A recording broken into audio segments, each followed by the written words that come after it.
Pretty much every state of the 50 states of America has a lemon law. Unfortunately, sometimes automobile manufacturers don't focus on the safety of the vehicle and instead focus on the safety of their own cash pocketbooks and net profits. For that reason, if your car is a defective lemon, you should really know about your legal rights. So in the following, I am going to tell you all about what you can get or win when you win a lemon law case. Some automobile manufacturers make a lot of money and are rich, and a lot of people hate the dealerships for taking their money and giving them a hunk of junk, the runaround, and a bunch of lies. But sadly enough, the lemon law is not designed to make you rich, and it is not intended to make you wealthy. Instead, the law is designed in a way that is supposed to put you in the position that you would have been if the vehicle had not been defective. It is supposed to make you whole. Even if you spent $60,000 or $70,000 on the car to fix up the car and spice it up, you still might not get that money back. It really depends. Even though the dealership might have lied to you, given you the runaround, and then failed to do their part. That's why it is important to give them the lemon drop down.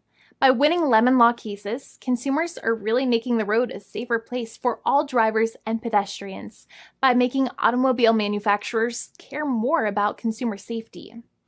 Now, what you get when you win a lemon law case usually comes down to one of three possible options or remedies. Option 1 is that they might provide you with a replacement vehicle. Option 2 is that they might offer you a refund or what is called a lemon law buyback. Options 3, I will discuss option 3 a little later on in this video, and it is an important option you should know about as well with some real lemon juice. So let's start with the first remedy. Option 1 is that they can provide you with a replacement vehicle, which means you can basically trade your car in for a different vehicle, but there are some important things you should know about this option. The replacement vehicle should be a vehicle of similar value. The replacement vehicle should usually also be a vehicle from the same manufacturer with similar MSRP cost. It's crazy that many times, even though you really don't like dealing with that dealership, you might have to get a second car from the same manufacturer, even though they have lied to you and given you the runaround or given you a hard time. But there is another option with this as well, because year after year, the cost of vehicles might go up and the new vehicle might cost more. That price jump can make it difficult to get a car with the same MSRP price. Even though your car was a lemon, you might still have to pay that extra cost for the new and now more expensive vehicle. Thankfully, there is option 2, which allows you to get a refund through a lemon law buyback. But one of the problems with a buyback is that sometimes you might have to have a trade-in vehicle, and you might have still been required to pay more money on that trade-in vehicle. And when you got your new car, the dealership might have rolled over the amount you still were supposed to pay on your previous vehicle into the calculation of your new vehicle. In other words, you might have been upside down on the finances of your new vehicle. So sometimes you need to pay for that difference in order to get out of the car. And a lot of people find it extremely weird that they have to pay money in order to get out of the defective vehicle. But many times that's how it works. Now, in a lemon law buyback, if you get a lemon law buyback, you usually get back what you paid. You may have bought the vehicle in a one lump sum all at once, or you more than likely had a finance or lease plan. What you usually get back is the money that you actually paid. Your hard-earned money that actually left your pocket and went straight into the pockets of the manufacturers. So think about it for a second and try to calculate about how much you paid. Think about the down payment and also add up all of the monthly payments that you have made for your car so far. It can add up to a lot of hard-earned money. In some cases, it can add up to $30,000 or more, but every case is different.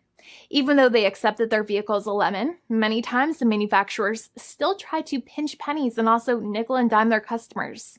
So they deduct certain fees during the negotiations, such as an offset for mileage for the portion of time that your vehicle did not have problems. Sometimes it is legal for manufacturers to deduct such things from the settlement you end up getting, but many times they may be doing so incorrectly or it might be taking away too much of your personal money.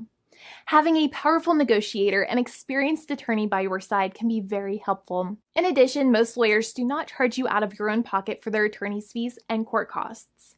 Many attorneys only get paid if they win, and if they don't win, they just don't get paid anything.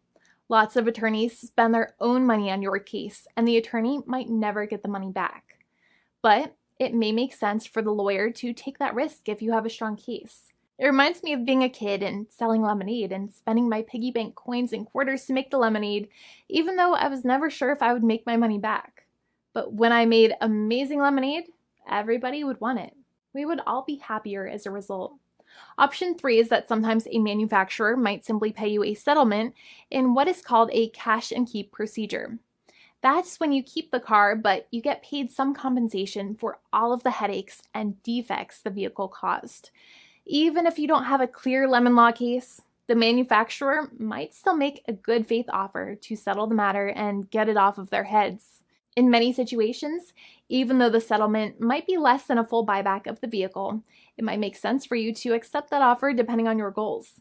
In addition, it's usually required that the problems happened while your car was under warranty or extended warranty. Even if you no longer have warranty, but your problems happened while your vehicle was under warranty, you might still have a case. However, without any warranty, you cannot have a lemon law case in most situations. However, you might still have some legal protections such as breach of contract, auto fraud, or something else. The founding attorney of the law firm, Jimmy and I, would love to speak to you. The consultation is completely free, and the team of lawyers can speak to you and review any documents you have for the vehicle, such as your vehicle purchase agreement and repair invoices. Call now for a completely complimentary and fully free consultation with an experienced lawyer.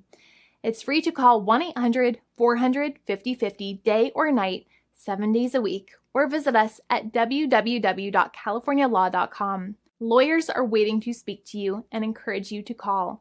This video is not legal advice. I am not an attorney. I'm a paid spokesperson. Attorney Jimmy Hanai is a lawyer in the state of California and handles California lemon law cases. There are no guarantees.